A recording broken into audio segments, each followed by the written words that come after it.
Bonjour à tous et bienvenue sur boursicoté.com pour cette nouvelle analyse technique du CAC 40 en clôture. Avec une séance qui au final se termine un peu mieux que ce qu'elle n'a commencé. Ce matin, j'attirais votre attention sur l'ouverture ici qui se faisait sur un gap baissier où on avait raté le coche de rester ici au-dessus de cette zone des 4040 points. Alors, on a eu un petit sursaut suite à une annonce de la Fed. Ce sursaut a été ensuite totalement annulé. Malgré tout, on a une configuration technique ici qui est revenue donc chercher la zone des 4040 points en tant que résistance. Et donc, au terme de cette séance, le CAC 40 clôture à 3914,31 et repère 3,32% par rapport à la clôture de la séance de vendredi. Donc, bon, c'est un mouvement baissier, certes, mais les signaux sont assez intéressants dans le sens où, après ici cette ouverture sur gap baissier, c'est quasiment la première fois depuis le début ici de cette crise que le gap baissier est comblé dans la même séance. On avait eu des comblements soit partiels, soit en totalité, mais sur plusieurs séances. Là, on a ce comblement ici qui se fait tout de suite. Alors malgré tout, on reste ici avec une bougie hésitante dont la partie, donc l'ombre est partie sur est portée sur la partie supérieure. Donc ce n'est pas très bon signe. Et nous allons voir même que nous avons d'autres éléments de cette analyse technique qui vont vers une possible poursuite du mouvement baissier.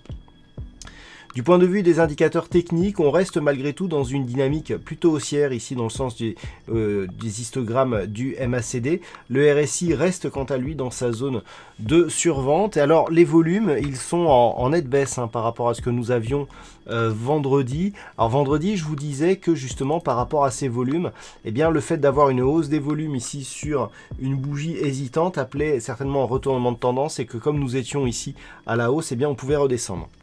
On en a l'illustration aujourd'hui, on revient sur les mêmes niveaux de cotation que ce que nous avions jeudi dernier, avec donc ce petit test sur lequel je vais revenir. Ce matin, je vous ai tracé ici le retracement de Fibonacci de la précédente phase directe de baisse ici.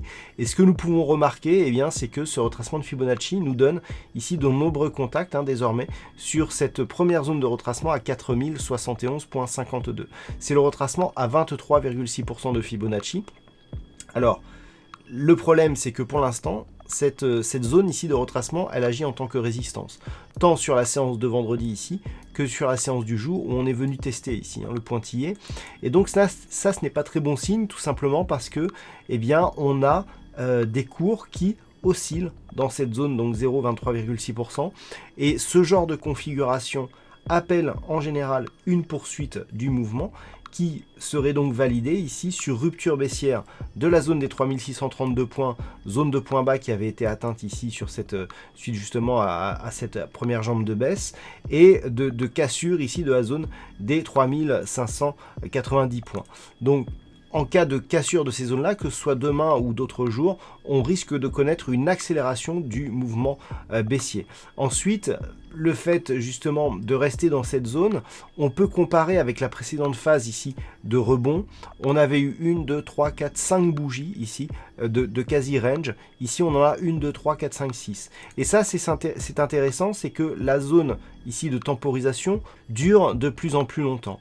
Et plus cette zone ici de consolidation horizontale, elle va durer longtemps, c'est-à-dire dans le sens, elle ne va pas ici casser à la baisse, mais elle ne cassera pas non plus à la hausse.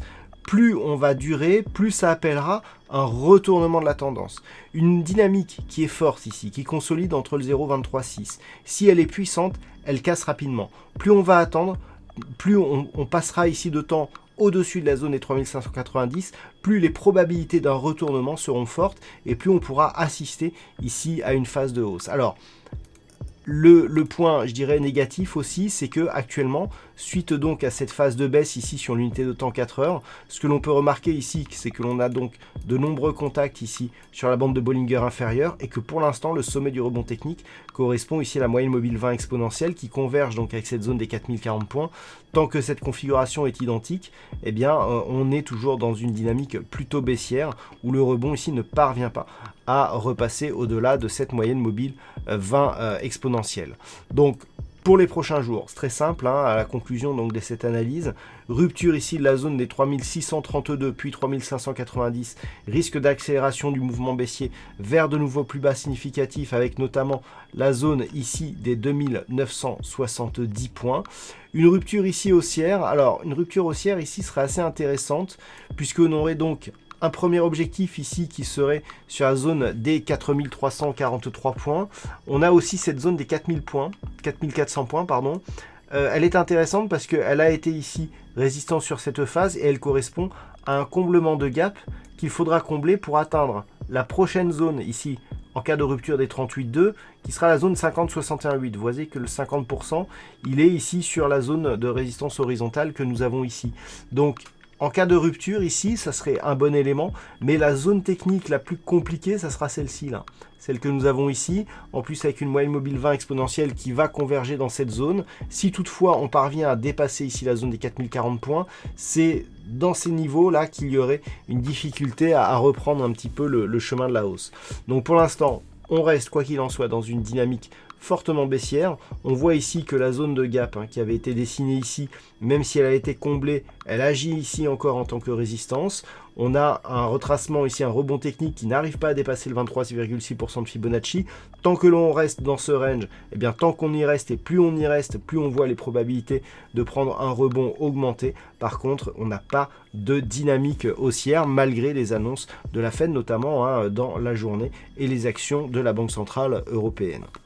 Voilà donc ce que l'on peut dire sur cette analyse technique du CAC 40 en clôture. D'un point de vue statistique, nous avons une probabilité, alors le nombre d'occurrences est très très moyen, mais surtout pour demain on a une probabilité qui est assez partagée. C'est très légèrement haussier, mais c'est vraiment dans l'épaisseur du trait.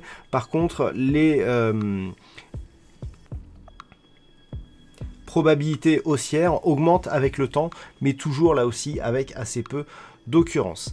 Voilà donc pour ce point CAC 40 en clôture. Passez une bonne soirée. On se retrouve dès demain pour d'autres analyses techniques, toujours sur le site boursicoté.com.